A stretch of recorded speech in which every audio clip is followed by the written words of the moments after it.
how are you guys doing? My name is Nanya and I'm always excited to be here to be with you guys and share some of my experiences with you people. Yep, so today we're talking about fibroid, and I'm going to be sharing my experience, how I found out I had fibroid to start with, the symptoms I experienced, and what I did, the steps I took to get it all sorted, so I'm going to be sharing that part of me today, and I'm excited I'm doing this. So stick around, baby.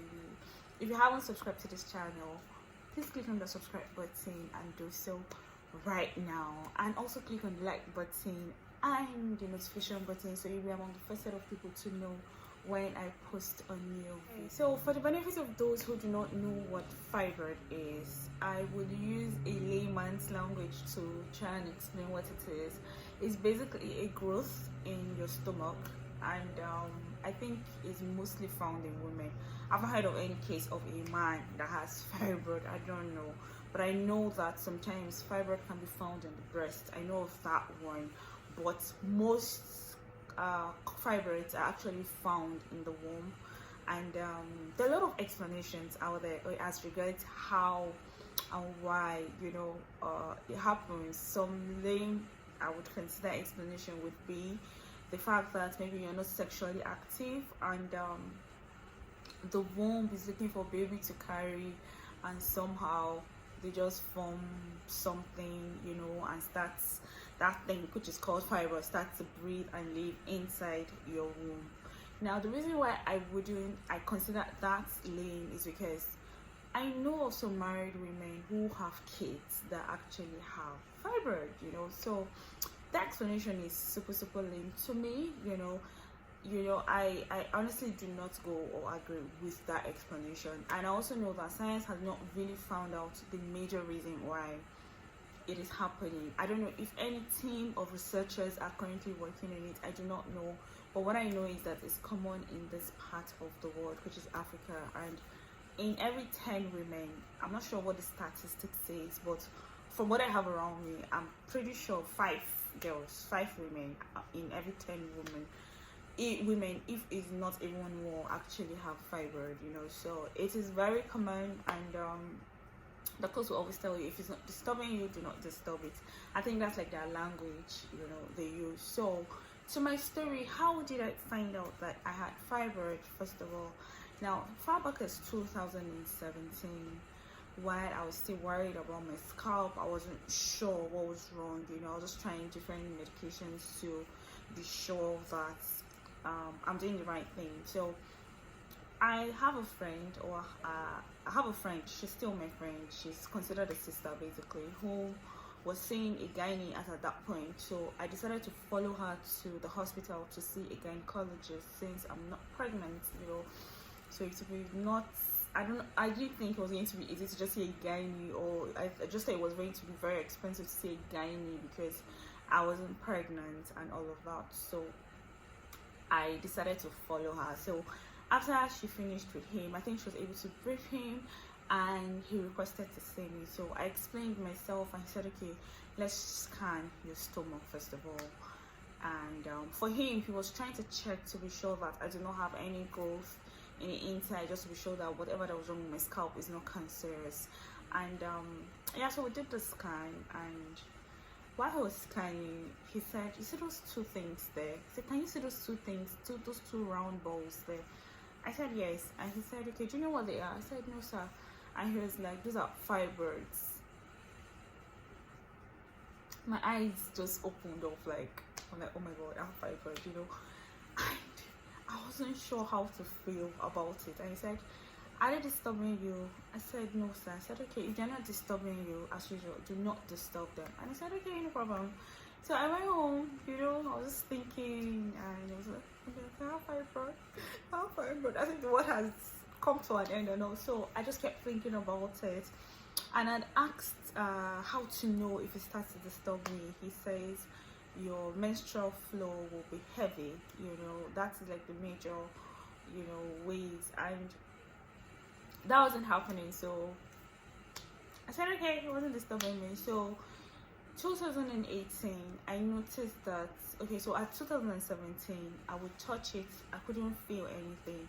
I became very cautious of myself. I always touch my stomach.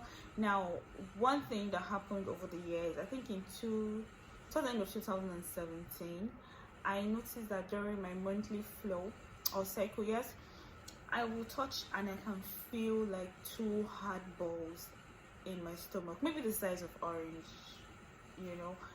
And after my period, it will disappear. My tummy will be soft again and all of that. So it continued like that. I was always paying attention till, but I wasn't bleeding. I wasn't doing anything. I would just notice that at that time, those balls will come up, you know, one on my left and right.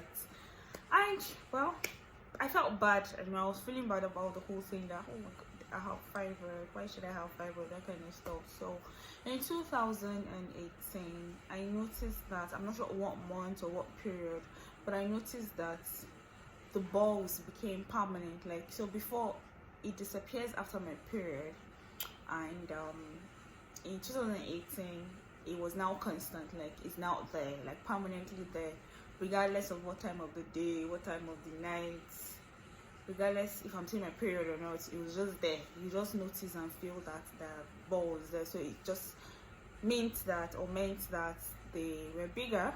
And also, I got worried it wasn't disturbing me. Like the doctor said, do not disturb it if it wasn't disturbing me. But I was very conscious of that, and I was just watching out for signs. So in 2019, I noticed, I think it was in January, no, maybe February or so, February, March, somewhere around that area, Q1 basically. I noticed that my flow became very heavy, you know, and I knew that was it. That was this particular month in that quarter that everything just changed. So it was like, if you're releasing like half cup of blood, I started losing maybe like 2 cups. It was that drastic for me, and it was too much. It was just too much.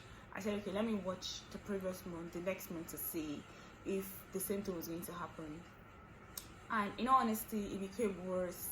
And if you have been through this, you understand how it's so lumpy, and it was so crazy, so crazy. So at the 3rd month, when it was like that, at the 2nd month when I saw it and it was like that, I was like, this thing has come to stay. So let me quickly go back to the doctor and tell him that I have started seeing these signs, you know. So I went back to him and I told him that I started seeing it, and he said, so why do you want to remove it now? And I told him that my pain is now very intense. Like, it's so intense that I can feel that something is not right in the inside. It's super intense. And he said, okay, let's check and see. So I did another scan, and he said, you're correct.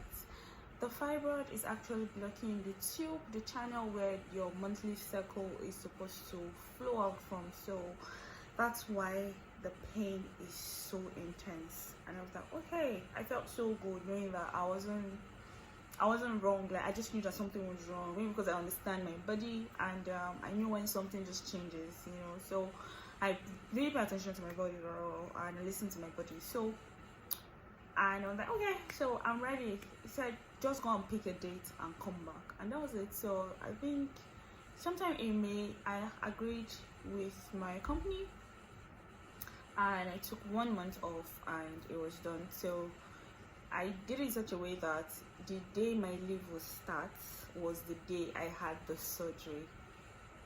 That day, as in the same day my leave started, was there I had my surgery, so that the whole 1 month I will use it to heal. So I took it out, and I felt very good that I took it out, and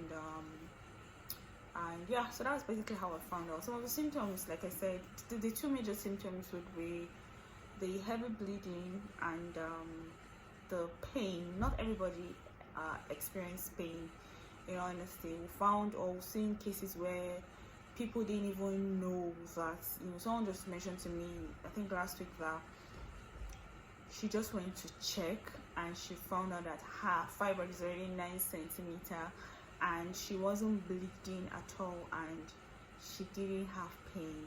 Now I don't know how that happened. I don't know if it's because she wasn't paying attention to her body, or I don't know. I can't really say how that happened, but you know, people just have different ways of reacting to this stuff in the inside of them. So that's the fibroid. So mine was different. Mine was like the general type of symptom, and I know the blood thingy is like the major sign. Now mine was so bad that I could wear like a pad maybe by 7 a.m. and as at 9 a.m. I'm already stained, like I've messed up myself. That's how bad it is. 2 hours even too much sometimes it's just 1 hour depending on what is coming out. So it was so bad that once I wear a pad, if I'm unlucky, a lump comes out. The lump will soak, like it will fill the pad and overflow. That's how bad it was. So it was just messing me up. I said, no way, we can't do this. I have to take it off since I have an option and all. So that was how I found out, and my surgery went well, and yeah, it went very well. I don't know if I should say it in this video, do a new video. And I think I should do a new video so that it won't be too long. Yeah, so that's basically it. I'm going to explain how my surgery went, how to prepare yourself for the surgery, and yeah, so basically that's basically it in my next video. I'm going to try and see how I can help whoever that wants to go, and let you guys know how I got help too as regards the surgery psychologically, because it's not an easy space to be in. It's not, you know, but I've been there and I can tell you freely how things things went and how things should go. So that's basically it.